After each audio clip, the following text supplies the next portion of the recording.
The Vikings. Over 1,000 years ago, these fearsome warriors invaded Britain, Ireland, and other parts of the world. They were masters of trade, exploration, and colonization. The Vikings still beguile and fascinate us today, but few know the story of one of their greatest dynasties, founded around 850 AD by a mighty king called Ivar. Ivar and his descendants built an empire in the North Atlantic. These Vikings brought chaos to the lands they invaded. But their contributions to trade, society, and culture became mainstays of society. The battles they fought decided the fate of Northwest Europe for centuries to come. And now, science suggests they may have saved one country from disaster.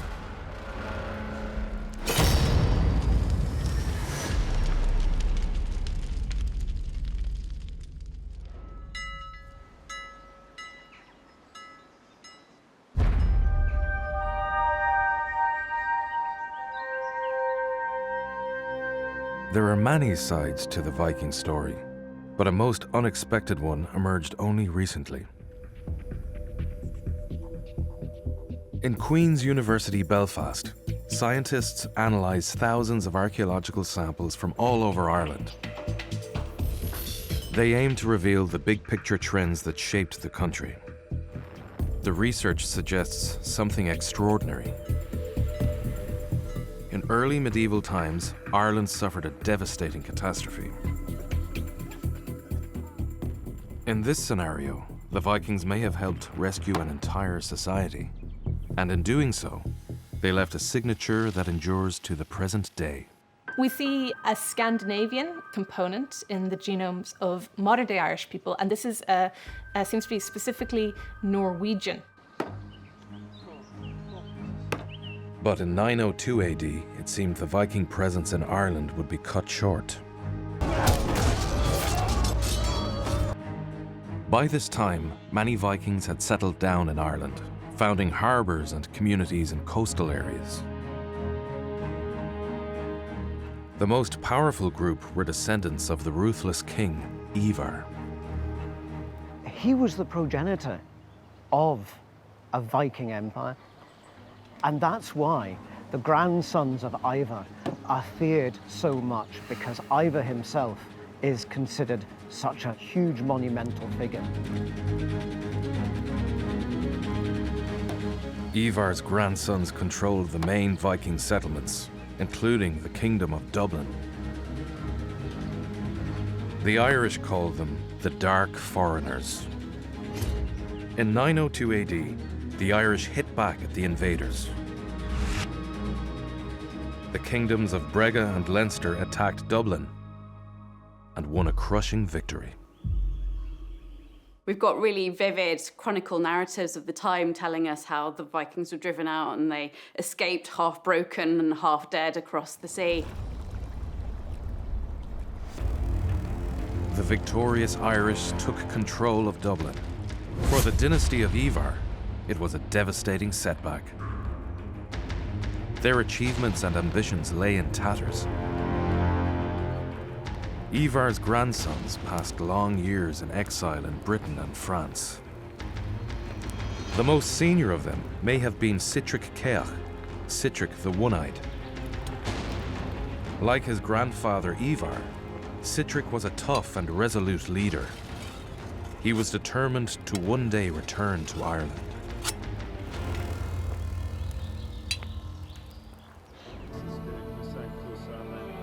In 917, 15 years after the defeat of the Vikings, the Irish witnessed strange omens. Snow and extreme cold and unnatural ice this year. Horrible portents also. The heavens seemed to glow with comets, and a mass of fire appeared with thunder in the west beyond Ireland, and it went eastwards over the sea.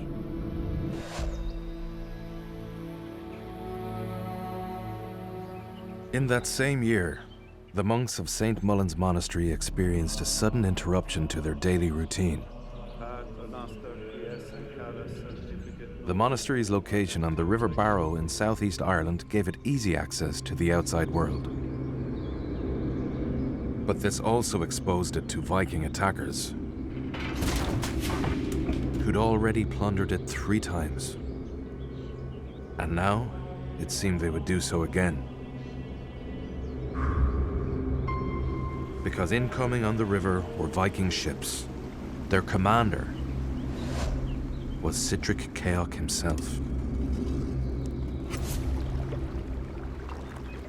If you actually were to be standing by the banks of the Barrow and witnessing the sight of what would have been a royal fleet coming up the Barrow, launching itself and landing, which must have struck terror into anybody's heart if they saw these things, because they knew that absolute vengeance and bloodshed was heading their direction. 15 years before, the men of Leinster had driven Citric out of Dublin. Now, he had a chance to settle the score. Irish warriors were on the march nearby, led by Ogier, the King of Leinster.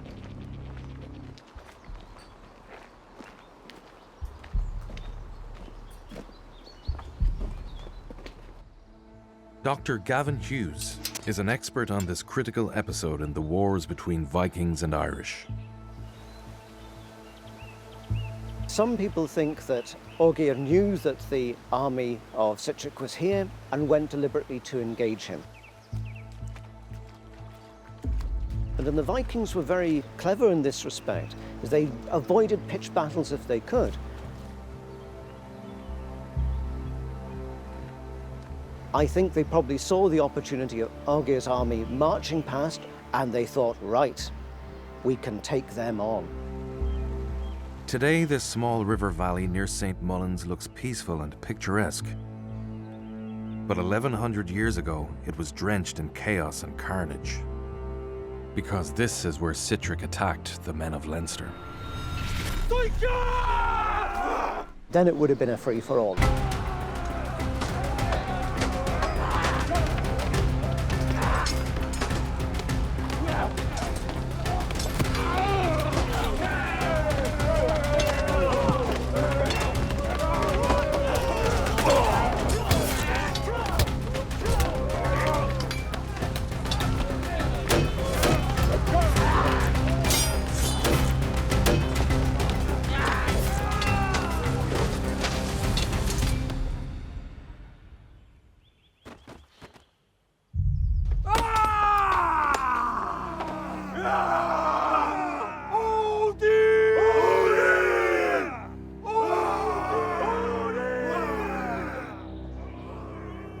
When the fight was over, many men lay dead.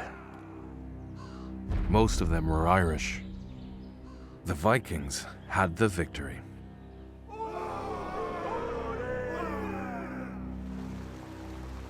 There would have been bodies floating in the water, probably have turned red. What is so important about the battle that happens here, Citric's warriors go straight into Leinster. They push on up to Dublin.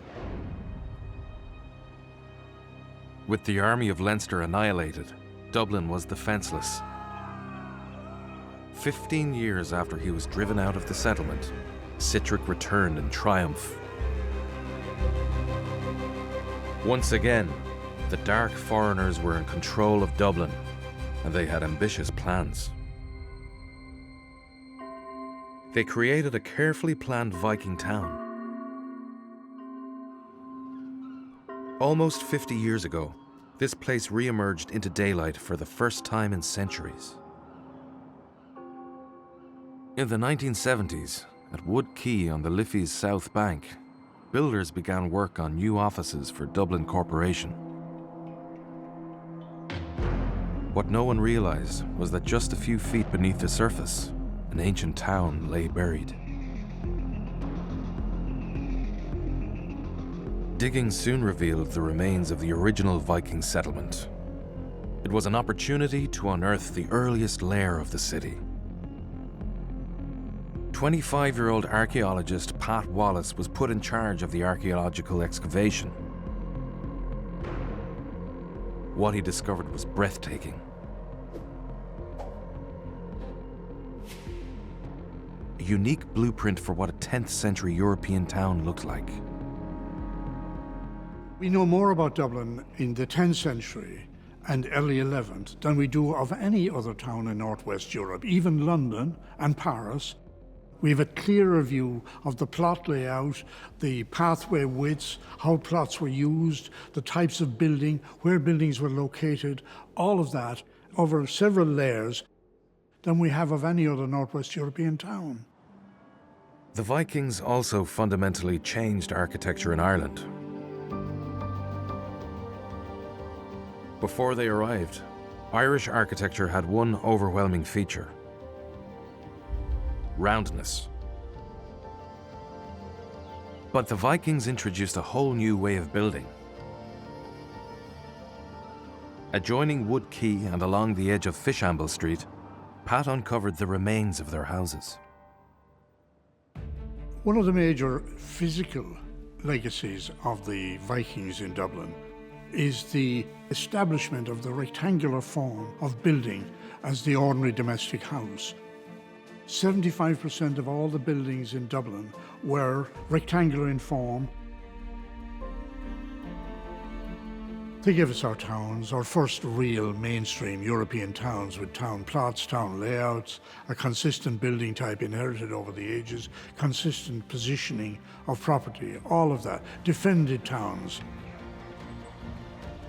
Thanks to the Wood Quay excavations, we know more about how Viking Dublin was built than any other Viking town outside of Scandinavia.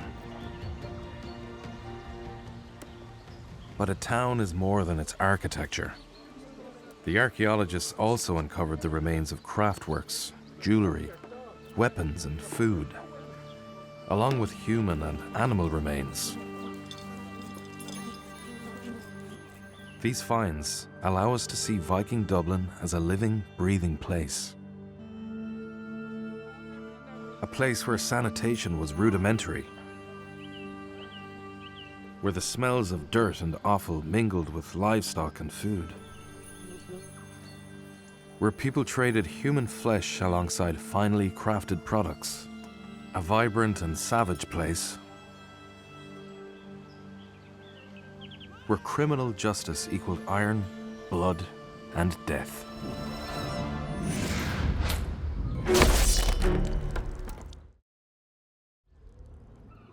If you can imagine coming in on a helicopter over Viking Dublin, what would you see? Your first impression would be the straw thatch roof with smoke coming up towards the smoke hole. No chimneys, but a hole in the thatch to let out the smoke.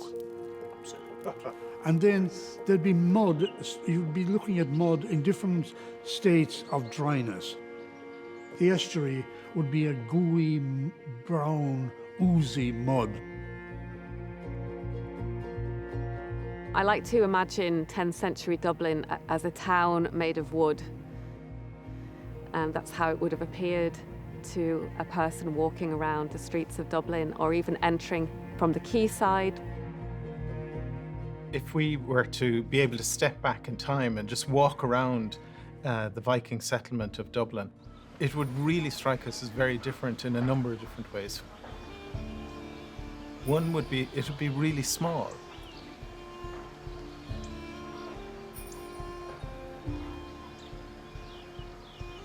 The other thing that I think as, 21st century people that we would notice straight away is the smell.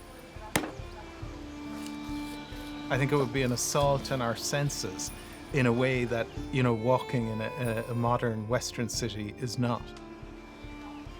Small though it was by our standards, this fledgling city was an epicenter of global trade.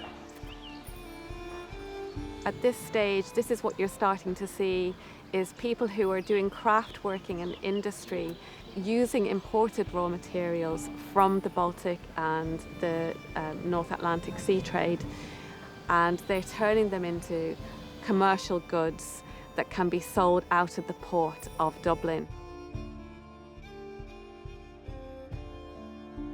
Certain houses were amber working centres. Now, amber obviously isn't native to Ireland, it's brought from the Baltic by the sea trade. They were making beads and amulets and artefacts that would have been sold on then to other markets. Just like in a modern city, the inhabitants of Viking Dublin paid attention to their personal appearance. They were very sophisticated, and we can tell that from the clothes that they wore. You know, we find fragments of woven woolen garments, of silks coming from the Far East, of leather shoes that are beautifully manufactured. They wore their wealth in their jewellery and in their clothes. Viking Dublin pulsated with life, and yet sometimes death came suddenly and dramatically. Because the town dispensed rough justice.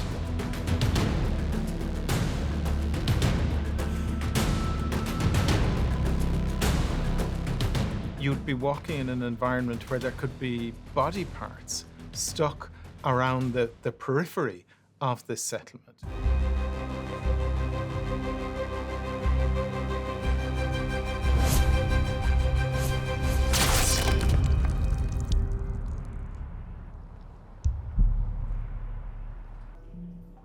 Hidden beneath the ground where the town's ramparts once stood, archaeologists found a jumble of human skulls.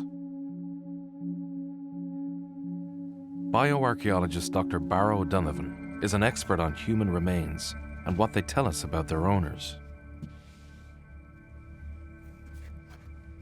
In the National Museum of Ireland's Conservation Unit, he examines the skulls. We have the remains of 17 individuals, and these are all skulls, and in some cases skulls and some of the bones of the neck.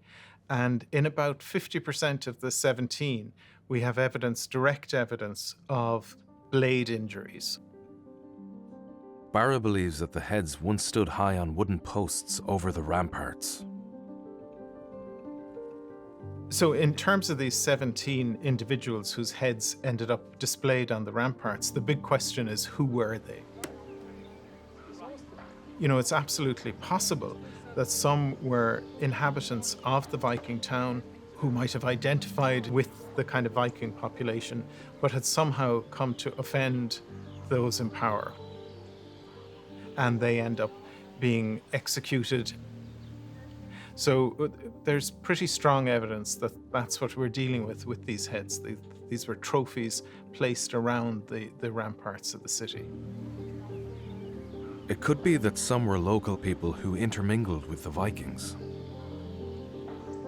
One of the ways in which we've looked at that is to look at the stable isotope signature of their teeth, because you are what you eat. The chemical makeup of the teeth reflects where you grew up. And that has given us equivocal results that most seem to be local to the hinterland of Dublin. Now, whether that means they're insiders or outsiders in the context of 10th century Dublin, that's a very difficult question to answer, because, Dublin was very much a melting pot. You had a mixture of immigrant Vikings, but then you also have the local population mixing. We will never know exactly what crimes might have motivated the executions.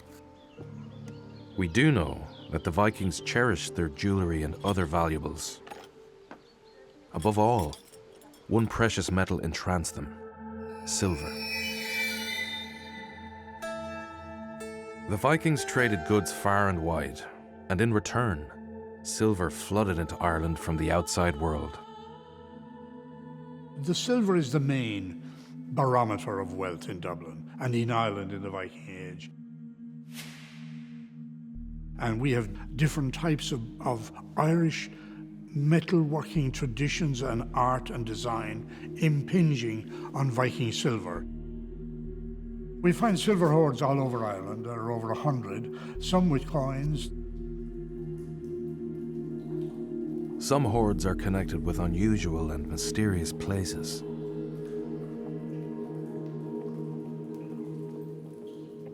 Dunmore Cave is a limestone grotto formed over 300 million years ago.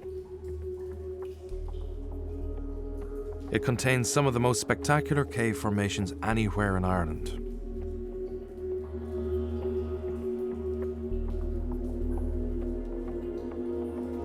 From ancient times, the cave had a reputation as an ominous and forbidding place. It's a very liminal space. It's very different to the rest of the world above. When you walk through the mouth of the cave, it's like crossing a threshold into an underworld. And that naturally conjures up certain kind of beliefs and certain kind of concerns, should we say. It's recorded as one of the 3 darkest places in Ireland. There was a guy writing in the 18th century, and he described entering into the cave as like walking into the mouth of a wild beast with 10,000 teeth above your head and 10,000 more below your feet. Despite, or maybe because of the cave's sinister aura, over 1,000 years ago, someone used it for safekeeping. In 1999, this shadowy crevice yielded a treasure trove. It consisted of around about 43 different objects. There was coins that came from the Saxon kingdoms in England. There was a small thread of silk that came from a very high status garment, perhaps a headscarf or something like that. There was also buttons with silver wire, which were quite unusual and very, very interesting. These are actually for a cloak. They're kind of knitted wire, silver wire. Now this is the biggest size, but there were smaller ones. These would have been plucked from a cloak. Very valuable cloak, probably worn by a very rich town person. Most likely the cloak's owner was a wealthy Viking, but it's unlikely that this person stashed the buttons in the cave. Instead, it seems someone else hid the silver for another purpose.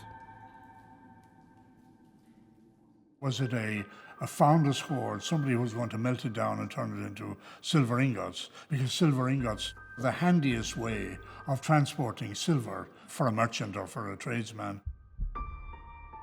If so, this merchant must have traded something in return for the items.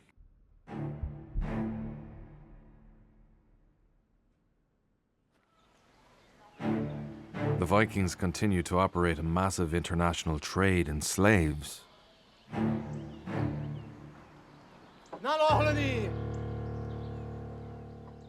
And for it, they needed a steady supply of captives. The Irish kings saw that opportunity and bought into it. So they sold the slaves from their enemies to the Norse to be sold abroad. The silver that we find is probably as a result of selling slaves to the Norse for profit.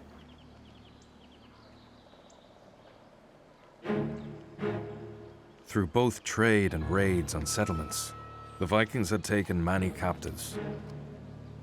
To stop these prisoners from escaping, they needed a secure location.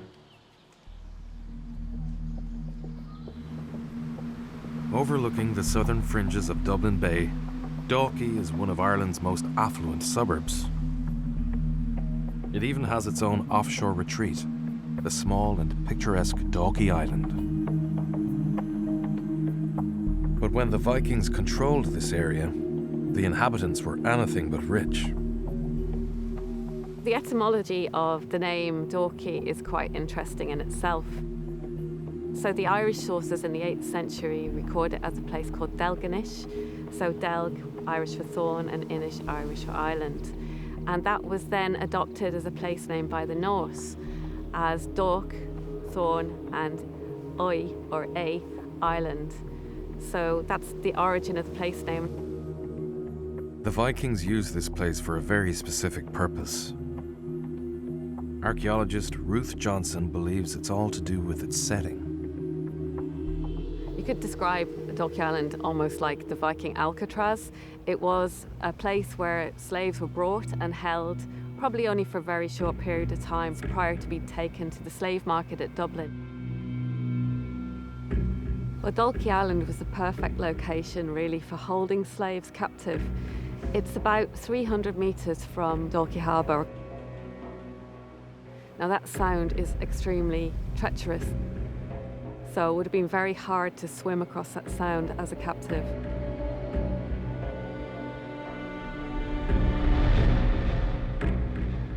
I think as an Irish slave, as somebody who had been brought here on ship, it would have been terrifying. The Vikings did not introduce slavery to Ireland, but they did bring it to another level.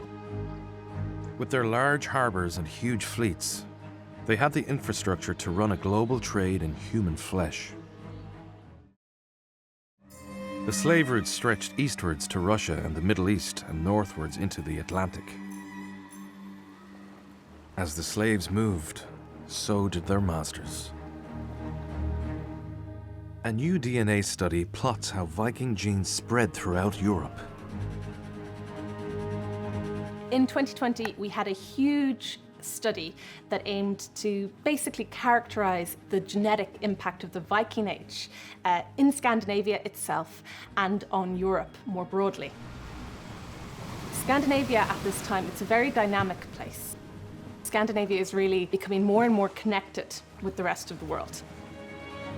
We are getting outward movement, gene flow from Scandinavia into the rest of Europe. Westwards, we have the movement of Norwegian-like populations. We see influxes in Orkney, Scotland. The most remote of these places was a land of fire and ice that remained uninhabited until the 9th century. Around 871 AD, the Vikings decided to colonize Iceland, but they could not do so on their own. There is a cultural memory of Ireland that Iceland maintains into the High Middle Ages, which would suggest that the Irish had a strong presence in Iceland at the founding.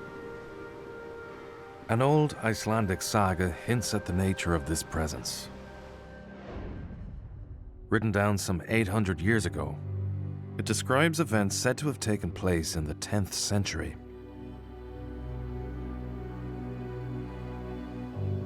One of the saga's characters is a Viking merchant named Höskuldur.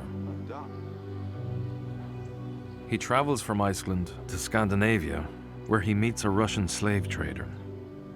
The Russian shows Höskuldur some female slaves he is up for sale.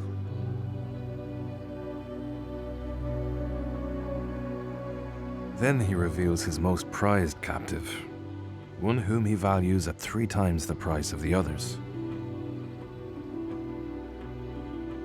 Höskuldur is so impressed that he buys her on the spot and brings her back to Iceland.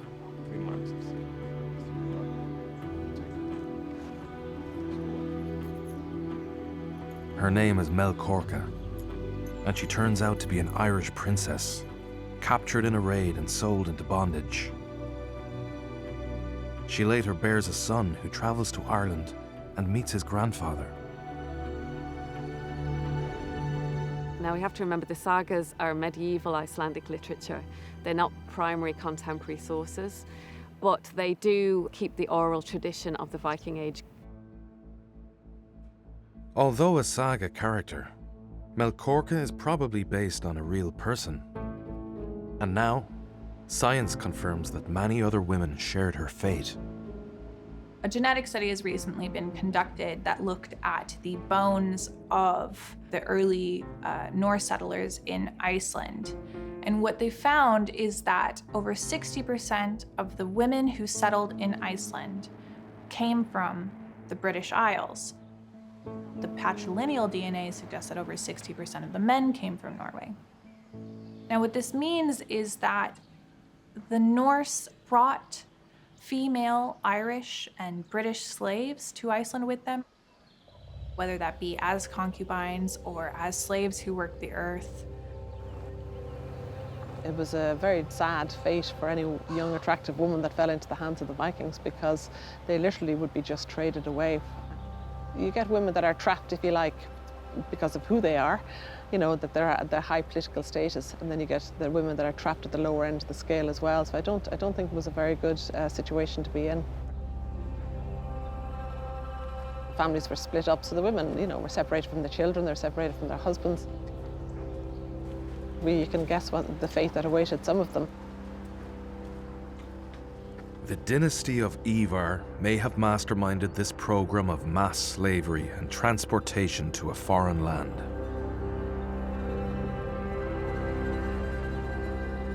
We don't have direct contemporary evidence of the involvement of the dynasty of Ivar in the settlement of Iceland, but what we do know about the settlement of Iceland was that a lot of people did come from Britain and Ireland and were part of the settlement.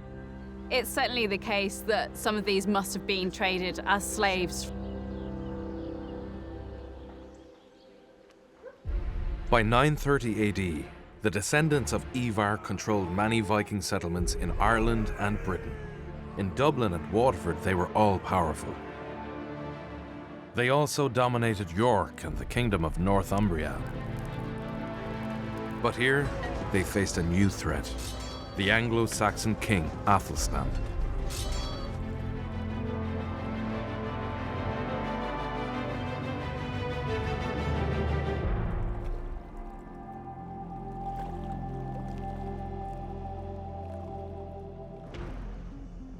Deep in the Wirral Peninsula in northwest England, an old country manor stands amid elegant gardens. This is Poulton Hall, ancestral home of the Lancelin Green family since 1093. In the gardens, the metal face of a bearded warrior peers from the foliage. He evokes the time-worn links between this place and the Vikings.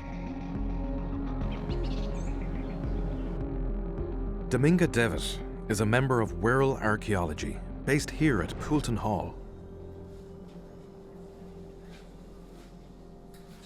The group explores the Wirral Peninsula's Viking heritage, because the nearby fields hold secrets that are only now being uncovered. A large part of our work is the search for the site of the Battle of Brunanburh. We do have a firm belief that the battle was fought on the Wirral Peninsula, and we totally understand the massive importance of finding the site where the battle was fought will be where the birth of the nation of England happened. Fought in 937 AD, the Battle of Brunanburh was a winner-takes-all struggle for the fledgling nation of England. The seeds of the battle were sown over a decade earlier, when the Anglo-Saxon monarch Athelstan set out to bring all of Britain under his rule. At this time, Citric Caer, the Viking king who had wrenched Dublin back from the Irish, ruled Northumbria from its capital, York. When Citric died in 927, Athelstan took the opportunity to capture York. Athelstan was trying to basically create an English kingdom. There was no unified kingdom of England before his reign, and he brings Northumbria under his control. So obviously this creates enemies. The creation of this unified English kingdom is of course seen as a threat by neighbouring peoples. In 934, in a show of strength, Athelstan marched his army north into the kingdom of Strathclyde and on into Scotland. The local rulers, Owain of Strathclyde and Constantine of Scotland, were powerless to stop him. In that same year, Olaf Guthfridsson, a great-grandson of Ivar, became the Viking king of Dublin. All of these groups, Constantine of Scotland, Owain of Strathclyde, and the Vikings of Dublin, all have a vested interest in Northumbria. These three kings had suddenly much more interest in common to defeat Athelstan. On their own, neither Olaf, Constantine, or Owain could beat Athelstan, but together they might just have a chance. Sometime around 937, the three kings agreed to join forces and invade England. United for the first and only time, Olaf, Constantine, and Owain knew this was their best chance to defeat Athelstan. In Dublin, the Viking king assembled an army, a mixture of Viking and native Irish warriors. The Dublin warriors set sail in their ships. This wasn't the last army Ireland sent to invade England, but it was the last one to have any chance of success.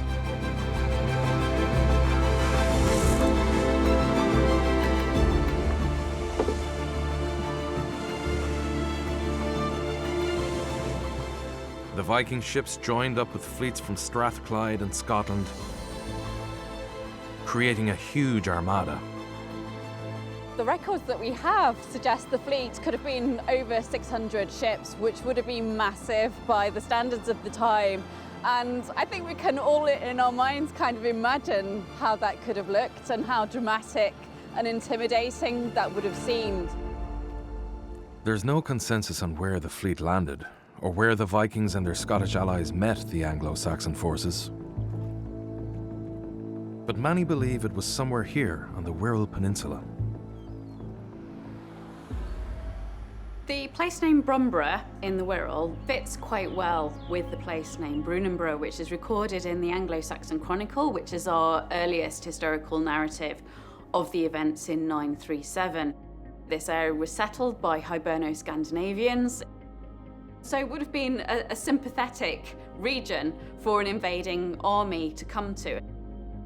This area is also very geographically accessible from Dublin. Recent discoveries in the Wirral support the idea that the battle was fought here. Investigating a field not far from Poulton Hall, Wirral archaeology unearthed some intriguing finds.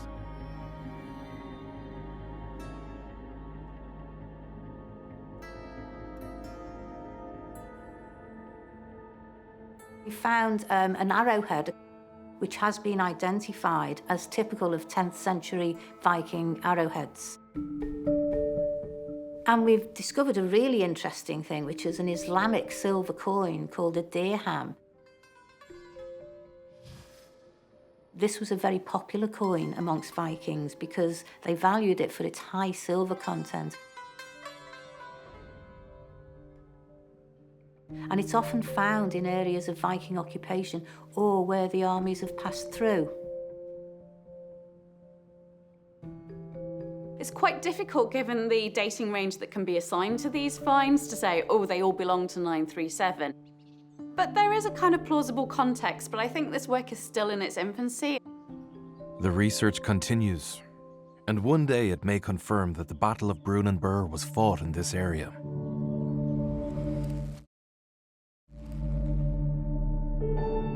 But wherever the battle took place, one thing is certain: it was a ferocious encounter. Dawn broke over a field that would soon be dark with blood.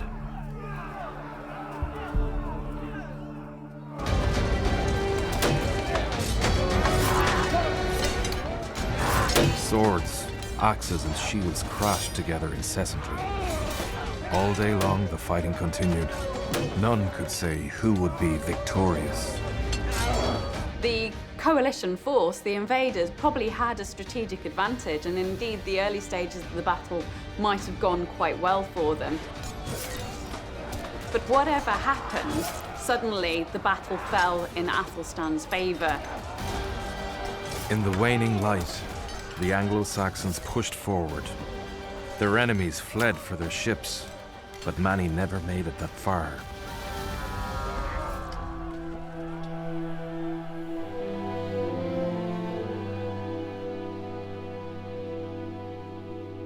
The bodies of the slain covered the field.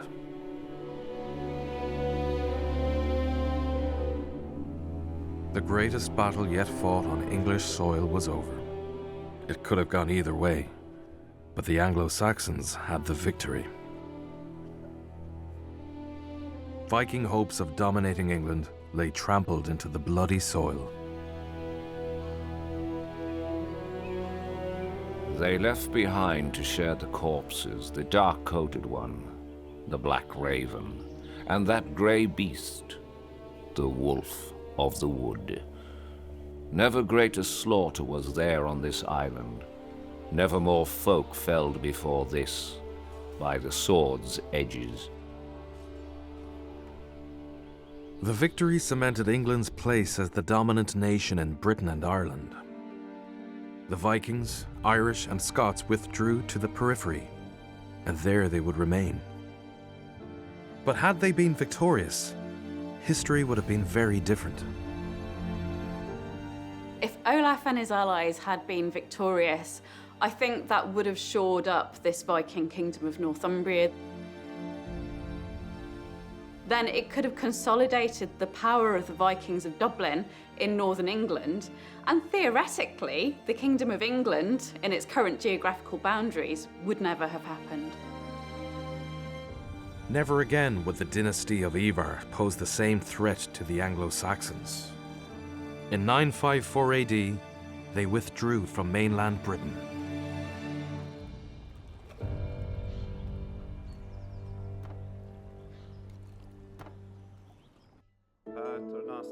Gradually, almost all Vikings converted to Christianity. Around 1030, Citric Caer founded Christ Church Cathedral overlooking the Viking town of Dublin. Citric was a descendant of Ivar, and Christ Church remains one of the dynasty's greatest legacies. He was the first real Christian king in the Viking world in Dublin. Now, his father was a Christian, but only a Christian for convenience. But his son, Citric Caer, was a real Christian, introduced Christianity to Dublin, went on a pilgrimage to Rome. Citric was the last great Viking king of Dublin. His death in 1042 marked the end of nearly 200 years in which the dynasty of Ivar had been power players. The age of the Vikings was over. Ever since, they have been remembered as savage raiders who plundered, killed, and enslaved, doing untold damage to society. But this is not the whole story.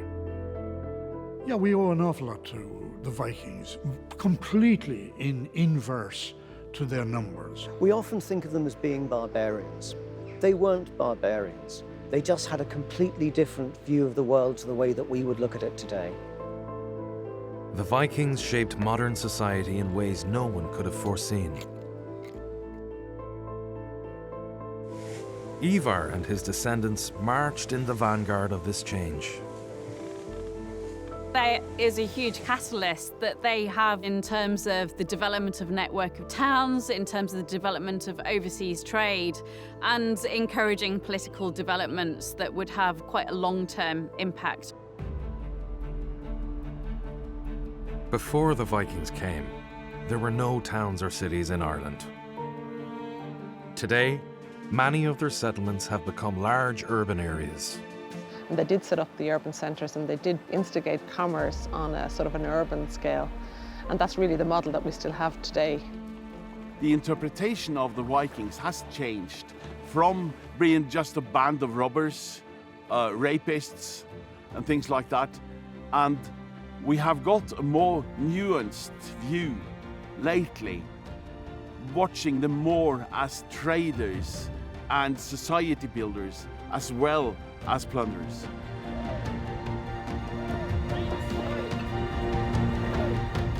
And they may have contributed even more. Groundbreaking research suggests that early medieval Ireland suffered a mysterious crisis, and the Vikings may have played a role in its survival.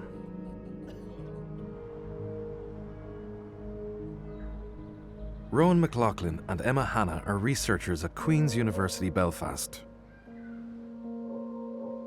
By compiling and analysing scientific data from archaeological sites, they seek out the big picture trends that shaped history. Archaeological sites are often just individual moments in time. What we can do is look at these over the long term by getting statistics from all these sites and modelling these data so that we can build up a continuous picture of how society evolved and how things changed from one century to the next. Most of this data came to light during the 2000s, when Ireland undertook a major road construction programme. The boom in motorway construction was a wonderful opportunity to look under the earth at what sort of archaeological sites were there. Before the motorways were constructed, the planned routeways had to be archaeologically investigated, and large-scale excavations took place in areas of the Irish landscape. Thousands of sites were discovered dating to all different time periods, but especially the early medieval period. And the material from these sites allows us to build up a picture of what happened in those centuries. Using a high-tech radiocarbon accelerator, scientists analyze this material. The process is called radiocarbon dating. All living things contain carbon, and a tiny fraction of this is naturally radioactive. So when a living thing dies, this radioactivity starts to slowly decay. And what the radiocarbon accelerator does is that it measures the number of radioactive atoms left in an archaeological sample. And from that measurement, then we're able to work out how long ago that living organism lived. This method has been used to date over 10,000 radiocarbon samples from sites all over Ireland. What we can do is gather all that data together and analyse it in a way that tells us about how things changed over time. We can build up density models of the fluctuating levels of activity and use that to determine how many people were alive in the past. The calculations reveal something unexpected. The population of medieval Ireland experienced a sudden and dramatic decline. What we see is this peak at around the year 700, and surprisingly, it declines. Now, we would expect a society that's evolving, growing, to gradually increase in scale and increase in complexity, but this is not what the data are showing us. Instead, there's a very, very significant decline. Rowan then does a regional breakdown of the data, and this gives a clue to how Ireland survived the catastrophe.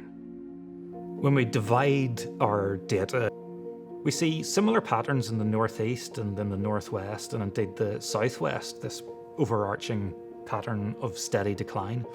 In the southeast, we see something different. The decline happens later, and it is not as severe as what we see elsewhere. The southeast of Ireland, including Dublin, Wicklow, Wexford and Waterford, was where the greatest number of Vikings settled. The Viking influx might just have saved a population in crisis. The Vikings might have had a stabilising effect on the decline. The average age of people is getting older and older, and so fertility rates will get lower and lower.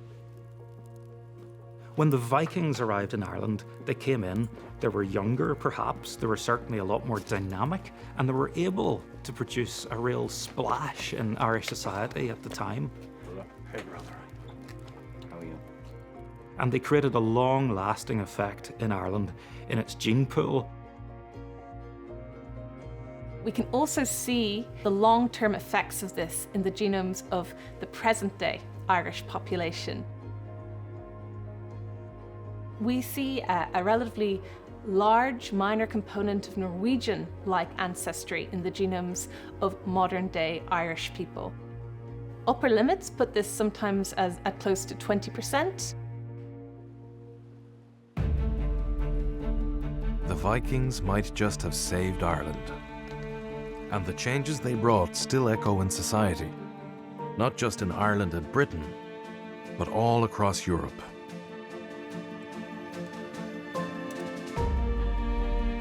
I think Vikings have made a huge contribution to European culture, and you can see that in language, and you can see it in artwork, and you can see it in place names. the way that Viking identities and founding narratives were really developed in the sort of romantic period of the late 19th century, when people were undergoing this search for national origins, that the Vikings were built into those stories of the foundation of nations. In some way, shape, or form, we are all Vikings.